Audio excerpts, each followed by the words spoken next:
Family আজকে ঘড়িতে বাজছে কটা 11:30 বেজে গেছে। ব্লগ স্টার্ট হচ্ছে এখন। ছেলে সকালবেলা অফিস চলে গেছে আর আমিও বেরিয়ে চলে এসেছি হসপিটালে। মামা অসুস্থ, ওই যে কালকে অপারেশন হয়েছে। এখন আমরা এখানে এসে একটু রেস্ট করলাম, চিড়ে ভাজা চাল ভাজা খেলাম, আর ওদিকে ভাইয়ের বউ। যাই হোক, এবার এখানে খাওয়া দাওয়া দেওয়া হচ্ছে।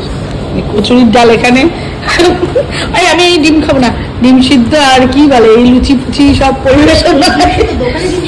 যাই হোক এখন খাওয়া দাওয়া ব্রেকফাস্ট হচ্ছে। এখন ব্রেকফাস্টে করে তারপরে কি হয় না হয় আমি জানি না, আমি কতক্ষণ এখানে থাকবো না যাবো, কিন্তু জায়গাটা খুব ভালো লাগছে, মজা লাগছে, মনে হচ্ছে না হসপিটালে আছে। যাচ্ছে আমি এখন বাড়িতে, আর ভাই আমাকে এসে ছাড়তে, দেখি আমাকে ছেড়ে দিয়ে আসলে কি বলে নাকি বলছে আমাকে ধরবে, দুপুর আগে যেতে আমি যাই, তারপরে দেখছি কি করে না ছাড়বে।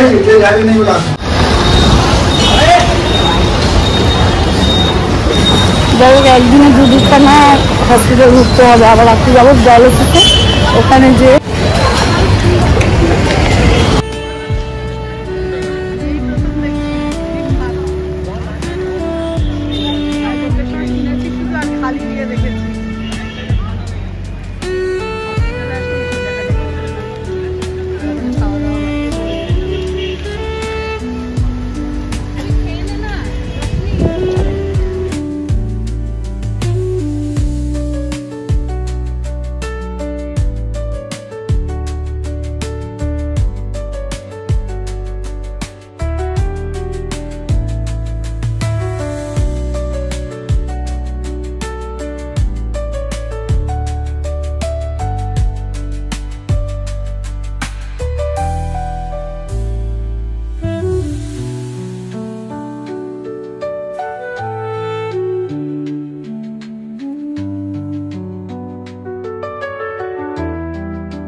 চারটে। এখন হসপিটাল থেকে আসলাম, এসে 1 সেকেন্ডও না দাঁড়িয়ে আবার সিলিন্ডার নিয়ে গেলাম, মায়ের সিলিন্ডারটা নিয়ে আসলাম। এনে এখন খাবার গরম করছি, এখন খাওয়া দাওয়া করবো, করে আবার 5:30টার সময় বেরাবো মাকে নিয়ে ডায়ালিসিসে।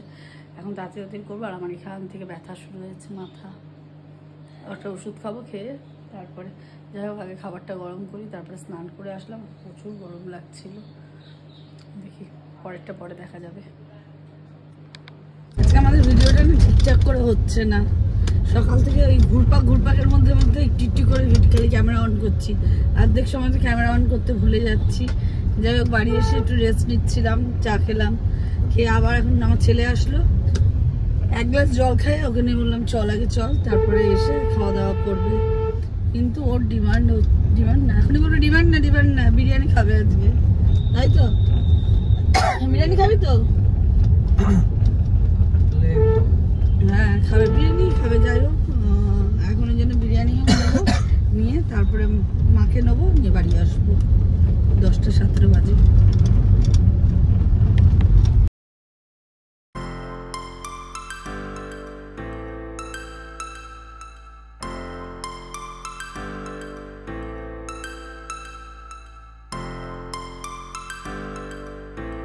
রাত 10:30ও ব্যারাকপুরে দেখি এখন লরি ছাড়ার পরে জ্যাম শুরু হয়ে গেছে।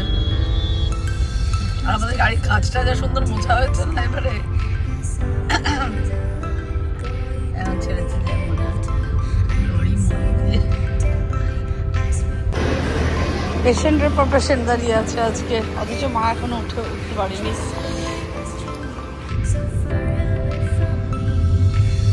যাই হোক আমরা এখন ক্যান্টনমেন্টের মধ্যে দিয়ে যাচ্ছি। ওই যে ওয়েলকাম টু ক্যান্ট দেখ তুই, এই বাবা ভুল ধরাবি না তো সব সময়। আর ভুলটা ভুলই বল না। না আমি কেন ভুল বলবো, আমি কি পড়াশোনা জানি না নাকি? পড়াশোনা যাই হোক এই কথাটা বলতে গিয়ে কত জনের না আমি অনেক পরিষ্কার, বর্ষা আছে, আমাকে দেখা যায় আলোতে, আমাকে দেখা যায় কিনা সবাই কমেন্টসে বলবে। যাই হোক খুব মশা। এখন আমরা যাচ্ছি নবগঞ্জের ভিতর দিয়ে, কারণ ওখানে যতটুকুনি সামনাসামনি জগদ্ধাত্রী পুজো আছে সেগুলো দেখবো। আমাকে কিছু খাওয়াবি ফুচকা টুচকা? যাই আগে দেখি কেমন কি ঠাকুর আছে এখন। আর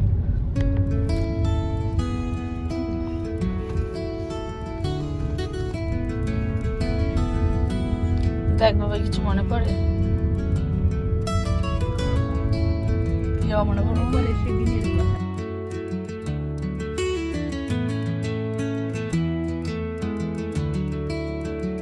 আচ্ছা আমি আগে থেকেই বলে দিচ্ছি, এবার নেক্সট ঠাকুর আসছে, আর যা হচ্ছে দেখছো দেখে নাও।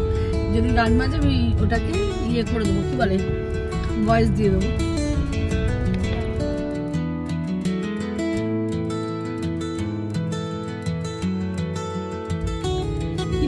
এখন একটু দাঁড়িয়েছি নবাবগঞ্জে ঠাকুর দেখতে এসে একটু পাপড়ি চাট ভেলপুরি না খেলে হয়? শখ তো আমাদের খাওয়ানোর। আনতে গেছে খাওয়া দাওয়া করবো আমরা। আর সামনে পুলিশ দাঁড়িয়ে আছে, অনেক কিছু কিছু বাড়ির ঠাকুর ভাসানো হচ্ছে, তাই জন্য দাঁড়িয়ে আছে। ওখানে মেলা বসেছে, এখানে আরো রাত্রির 11টার সময় সব খাওয়া দাওয়া। এরপর রুটি কখন খাবো গিয়ে।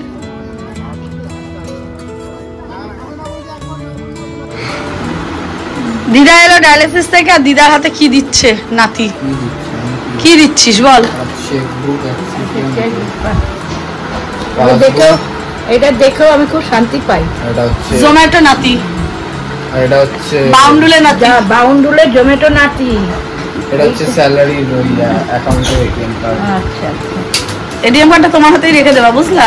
স্যালারিটা তো আমার হাতে আসবে, এইজন্য আমি রেখে দেব। এটা জোম্যাটো নাতি। আমার পে স্লিপে আমার সাইন ছাড়া তুমি উইথড্র করতে। ওরে বাবা রে, তুই তো এসে আমার হাতে দিবি, তুই তো বলেই দিয়েছিস। এইটা দেখো, এইটা দেখো, বাহ, এইটার জন্য পুরোপুরি নিজের জন্য হয়েছে, নিজের যোগ্যতায় নিজের ক্ষমতায় কোনো কিছু না, এক চান্সে পেয়ে গেছে। দারুণ জিনিস, দারুণ জিনিস। এক ইন্টারভিউতে এখানে আমি কপি করে দিয়েছি।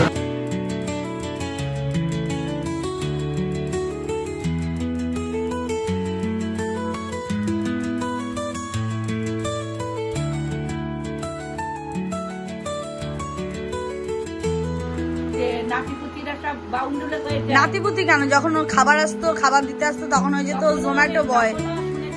হ্যাঁ হ্যাঁ হ্যাঁ, কিন্তু একদিন আমি চিন্তা করেছি, আমার হাত থেকে ছিনিয়ে নিয়েছিল নাতিকে, সেই নাতি আমার এখান থেকে সেই মানুষের মতো মানুষ হয়ে দাঁড়িয়ে গেল। সত্যি দেখিয়ে দিল সবাই। সেটাও না, ব্যাপারটা হচ্ছে 11 মাসে দাঁড়ালো, কারণ ও তো এতদিন ও বাড়িতেই ছিল।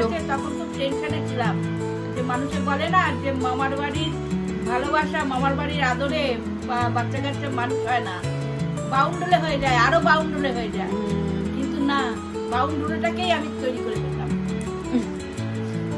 এটা আমার হয়ে গেল, নাতি ল্যাপটপ পেয়ে গেল, আমার জীবনে নাতি নিজের ইয়েতেই পেয়েছে। দাদু নাতি, দাদু দিদা সবাই, দাদু তো আনন্দে একখানা। নাতি নিজের যোগ্যতায়, হ্যাঁ সেটা নিজের যোগ্যতাটা কে করবে।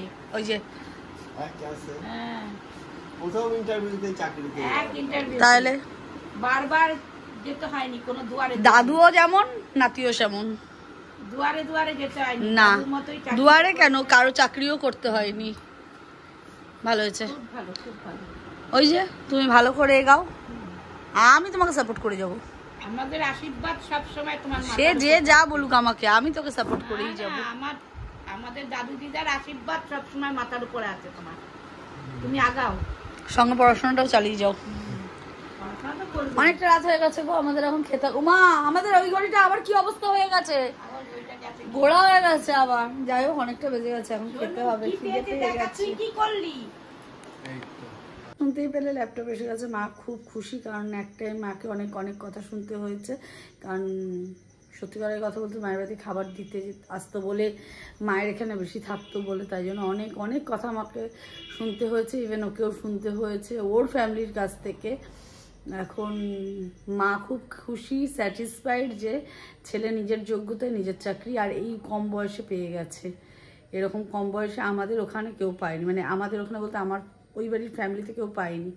যাই হোক, খুব খুশি মা ওই জন্য। আর আজকে ওই জন্য ঠাকুর দেখেও নিয়ে এসেছে।